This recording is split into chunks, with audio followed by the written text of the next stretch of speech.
like Formula One?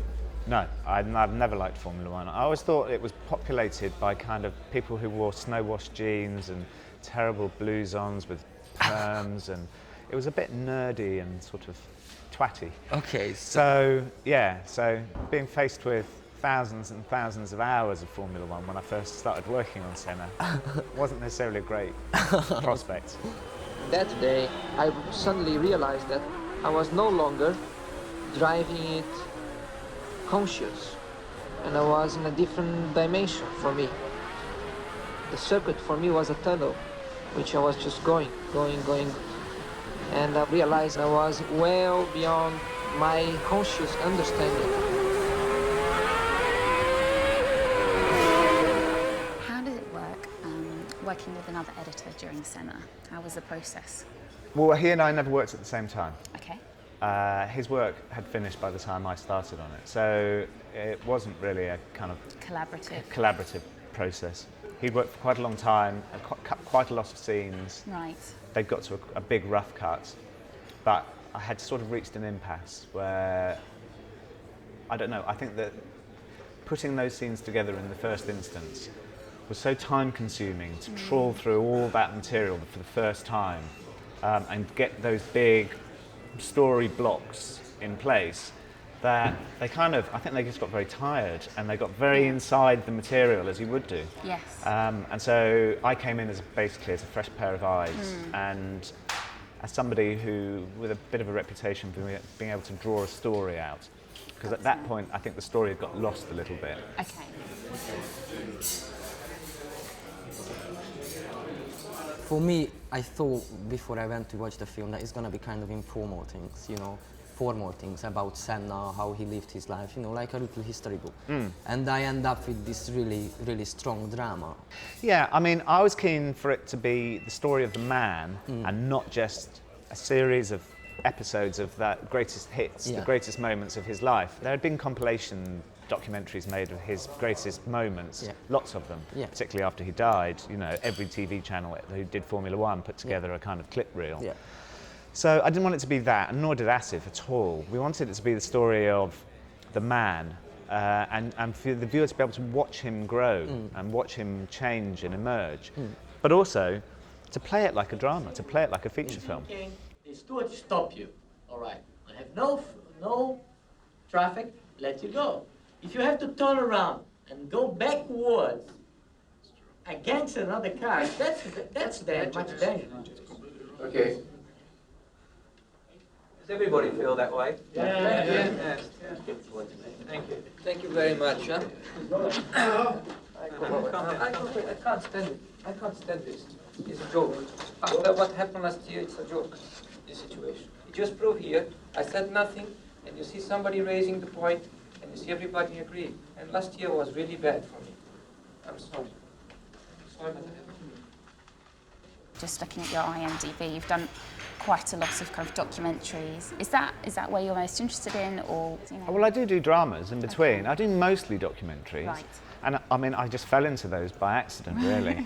And I mean, in fact, I failed the documentary component at film school. Did you? Yeah, which always strikes me as terribly ironic nowadays. But actually, in television, in the 90s, when I started editing TV documentaries, it was the most creative part of television. Right. It was little films that you were sent off to make. There were no rules. It wasn't that you were making something for a specific audience. You could experiment. It was much freer. I loved that. And when I did dramas again, I found them sometimes a bit constricting. Yes. And so I tended to end up working with documentary directors who also did drama, for whom the script was just the starting point. I see. Who would shoot in quite a loose way. They may handhold. So I don't really think, once you work like that, there's not that much difference between the two fields. You're just using grammar and filmmaking techniques to tell a story. Okay. So, yeah, the boundaries aren't that strong, really.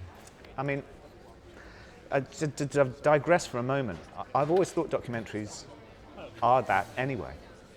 Are just, I think the term documentary was invented by, I think it was Robert Flaherty, who said that that documentary is cinema which tells real stories using the grammar and Yeah. devices of narrative cinema. Yeah. Yeah. So, you know, that's what you should be doing. You want to excite and amuse and enthrall people in exactly the same way you do when you're making a drama. Yeah, it's right. I mean, I think the fatal accident on the end wouldn't come true, and I wouldn't feel like as I felt if I don't see how is Senna behaving in his personal life. When I can engage that he has a sense to his own country. For example, when he's going home and firstly win the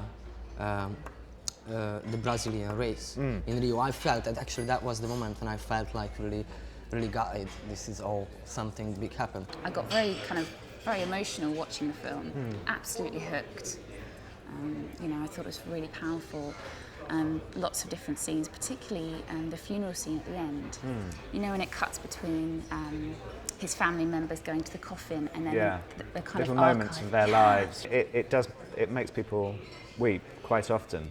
Really, really cry. Yeah. You know, I wasn't expecting that. The emotion in that room was very, very strong anyway. Yeah. I mean, that big grief-stricken sense of mourning is fully there. But to then flash back to him again as a younger person with these people, So his alive. girlfriend and various girlfriends and his parents. And, yeah, no, I mean, it's a very strong, moving And scene. it's very powerful.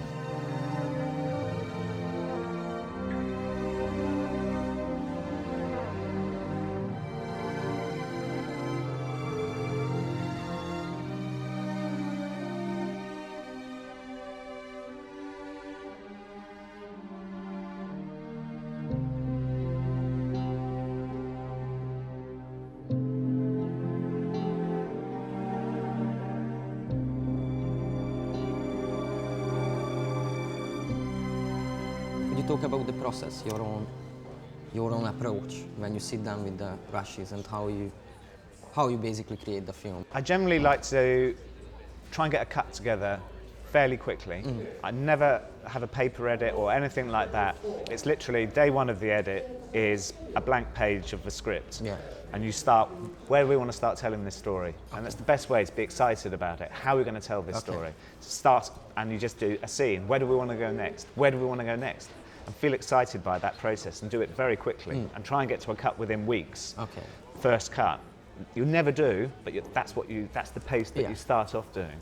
And that way, you feel the story emerging with you and you start to find the story and you get more confident. It means you always go back and redo your beginnings 80 times because you get into the grammar of the film. The film starts to dictate its own terms after a while. But it just keeps you in that objective point of view. You do get obsessed, of course, you get down to minutiae quite quickly, but if you're cutting quickly, lashing it together, really making it as good as you possibly can in the short term, you know, with music, I put everything in there, whatever effects that are available on an Avid, I get in there and then. So it's very much a blueprint. I always do quite a polished first rough cut. It's not just an assembly. I never do sync pulls or any of that stuff. I just dive in, make the film. Is there a particular subject that's interested you that you'd like to maybe edit something about one day, or? Not really, no. So I mean, I comes think you're along. amazed by how interesting things you wouldn't have thought would be interesting end up being. And with Formula One being a great example, I mean, it always comes down to a story for me. Is it a story? It usually has to be something, you know, that you could tell in a pub. Okay. You know, if you can tell it to somebody over a beer, it's probably will work Right. in the end. So, I mean, I think you have a responsibility as a filmmaker to your subjects first and foremost. You don't want to do anything that's going to upset them or make them feel like they're being misrepresented. Yeah. But at the same time, your job is to find the bigger picture. And quite often you see things that they can't see because they were inside the events that were occurring.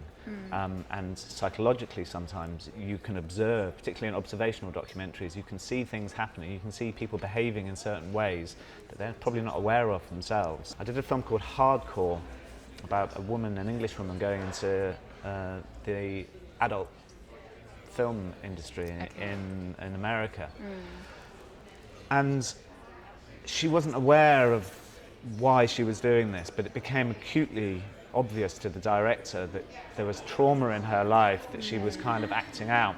And we constructed that film, and it became a psychological profile. The action that was taking place was all a mirror of what was going on inside her and the turmoil that she was suffering. Yeah.